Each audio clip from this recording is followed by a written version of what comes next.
Hi students, ఈ యొక్క వీడియోలో ఎక్సర్సైజ్ 5.1లో first question directly question read చేద్దాం.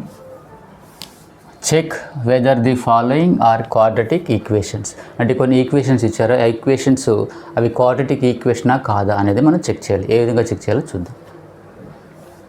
ఇక్కడ ఫస్ట్ ఈ యొక్క ఈక్వేషన్ ఇది ఇచ్చారు, x+1² = 2 × x - 3. ఇప్పుడు ఇది మన x+1² అంటే ఇది మనకి a+b² ఫామ్లో ఉంది. దీన్ని ఏ విధంగా రాసుకోవచ్చు? a² + b² + 2ab. ఈ యొక్క x+1² a+b² రూపంలో రాసుకుందాం. a+b అంటే x² అంటే x² + 1² + 2 × a × 1 = 2 × x 2x 2 × 3 6. x² + 1 + 2 × x 2x = 2x - 6. ఈ యొక్క మొత్తం ఈ వాల్యూ ఉంది కదా, ఈ వాల్యూస్ మొత్తాన్ని కూడా ఈక్వల్ టు ఇతరులకు తీసుకురండి. ఇతరులు తీసుకొచ్చినప్పుడు ఈ +2x అనేది -2x అవుతుంది, -6 అనేది +6 అవుతుంది. ఇది తీసుకొచ్చిన తర్వాత =0 పెట్టుకోవాలి. ఎందుకంటే మనం ఈ ax² + bx + c = 0 అంటున్నాం కదా, అందుకోసం ఈక్వేషన్ మొత్తాన్ని కూడా ఈ వాల్యూస్ మొత్తాన్ని ఒకసారి తీసుకొచ్చి =0 పెట్టాలి. అప్పుడు x² + 1 + 2x - 2x -6 వరకు వస్తే +6 = 0.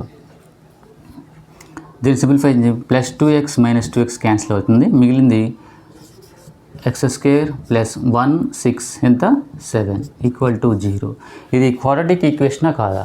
మనకి క్వాడ్రాటిక్ ఈక్వేషన్ మనం దాన్ని డిటర్మైన్ చేయడానికి మనకి ఏంటి, ABC are real numbers and a ≠ 0. ఈ ఈక్వేషన్లో x² ఉంది అంటే a ≠ 0, కాబట్టి ఇది క్వాడ్రాటిక్ ఈక్వేషన్. దీన్ని ఈ విధంగా కూడా రాసుకోవచ్చు, x² + 0 × x + 7 = 0. ఇది క్వాడ్రాటిక్ ఈక్వేషన్. నెక్స్ట్ వచ్చి చూడండి, x² - 2x = -2.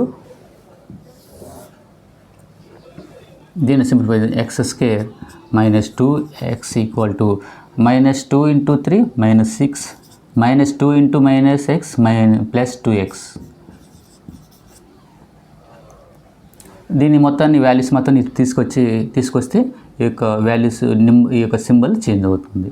అంటే x² - 2x - 6 + 6 + 2x - 2x = 0. దీన్ని మనం చూడండి, x² - 2x - 2x -4x + 6 = 0. ఇది ax² + bx + c ఫామ్లో ఉంది. సో ఇది క్వాడ్రాటిక్ ఈక్వేషన్ S. ఇక్కడ అడుగుతున్నారు కాబట్టి అవునా కాదని S. నెక్స్ట్ వచ్చేసి ఇది చూడండి, దీన్ని మల్టిప్లై చేద్దాం. ఇక 2 ఇట్లా 2 ఇచ్చినప్పుడు ఏ విధంగా మల్టిప్లై చేయాలన్నప్పుడు ఫస్ట్ ఈ యొక్క వాల్యూని ఈ రెండింటితో మల్టిప్లై చేయాలి, తర్వాత ఈ యొక్క సెకండ్ వాల్యూని ఈ రెండింటితో మల్టిప్లై చేయాలి. సేమ్ 2 ఇచ్చినప్పుడు ఆ విధంగా చేయాలి. x × x x² x × 1 x -2 × x -2x -2 × +1 -2 = same ఇది కూడా అంతే, x × x x² x × 3 + 3x -1 × x -x -1 × +3 -3. ఇప్పుడు ఏం చేయాలా? ఈ యొక్క వాల్యూస్ మొత్తాన్ని కూడా ఈ వైపు తీసుకురండి. ఫస్ట్ సింప్లిఫై చేయండి, ఇక్కడ తర్వాత తీసుకురండి. x² ఇక్కడ 2x -2x + x ఇక్కడ అవుతుంది -x అవుతుంది, -2 = ఇక్కడ కూడా అంతే, x² ఇక్కడ 3xలోంచి x తీసేస్తే 2x + 2x -3. ఇప్పుడు తీసుకురండి ఈ వాల్యూస్ మొత్తాన్ని కూడా ఇటువైపు తీసుకురండి. x² - x -2 +x² వదిలిపోతే -x² + 2x వదిలిపోతే -2x -3 వదిలిపోతే +3 = 0 పెట్టుకోవాలి. ఇప్పుడు చూడండి, +x² ఇక్కడ దీనికి -x² క్యాన్సిల్ అవుతుంది, ఇంకా మిగిలినంత -x -2x -3x -2 + 3 3లోంచి 2 తీసేస్తే 1 + 1 = 0. ఇది క్వాడ్రాటిక్ ఈక్వేషనా కాదు, ఎందుకంటే ఎక్స్ స్క్వేర్లో అంటే ఏ నాట్ ఈక్వల్ టు 0 అంటే ఇది మనం చెప్పుకున్నట్టు 0 ఇంటూ ఎక్స్ స్క్వేర్ దీన్ని ఏ విధంగా ఉంటుంది -3x + 1. మనం ఫార్ములా చెప్పుకున్నాం ఏ నాట్ ఈక్వల్ టు 0 అంటే ఏ అనేది 0 ఉండకూడదు, కానీ ఇక్కడ 0 ఉంది కాబట్టి ఇది క్వాడ్రాటిక్ ఈక్వేషన్ కాదు. దీన్ని మనం ఆన్సర్ నో అని చెప్పచ్చు. నెక్స్ట్ తర్వాత చూద్దాం.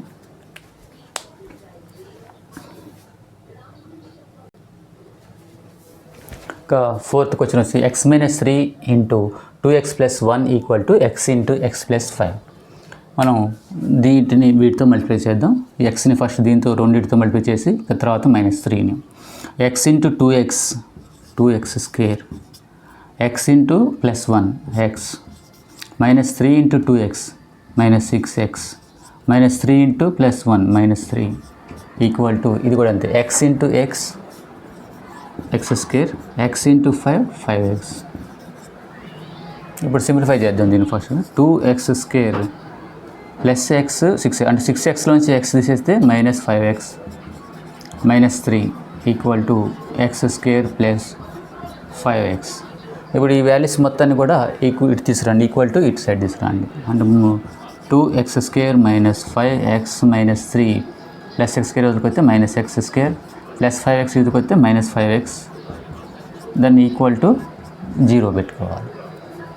ఇక్కడ చూడండి 2x స్క్వేర్లోంచి x స్క్వేర్ తీసేస్తే x స్క్వేర్ -5x ఇక్కడ -5x -10x -3 ఈక్వల్ టు 0. ఇది ax square plus bx plus c ఫామ్లో ఉంది కాబట్టి ఇది క్వాడ్రాటిక్ ఈక్వేషన్. ఈ విధంగా ఇక ఈక్వేషన్ అంటే వాటిని ఇచ్చేసి సమ్ ఈక్వేషన్స్ ఇచ్చేసి ఇది అంటే క్వాడ్రాటిక్ ఈక్వేషనా కాదా అన్నప్పుడు మనం ఈ విధంగా మనం వాటిని వీటి మొత్తాన్ని కూడా సింప్లిఫై చేసి అక్కడ నుంచి అది క్వాడ్రాటిక్ ఈక్వేషన్ లేదా చెప్పొచ్చు. ఈ విధంగా thank you for watching and also students subscribe this channel. ఇక న్యూ అప్డేట్స్ ఉంటే మీకు ఆటోమేటిక్గా మీకు నోటిఫై చేయడం జరుగుతుంది. అదేవిధంగా మీ ఫ్రెండ్స్ కానీ రిలేటివ్స్ కానీ ఎవరైనా ఈ యొక్క 10th క్లాస్ మ్యాథ్స్ సంబంధించి వాళ్ళు చదువుతున్నట్టయితే వాళ్ళకి రిఫర్ చేయండి, వాళ్ళకి కూడా ఈజీ పడుతుంది. Thank you for watching.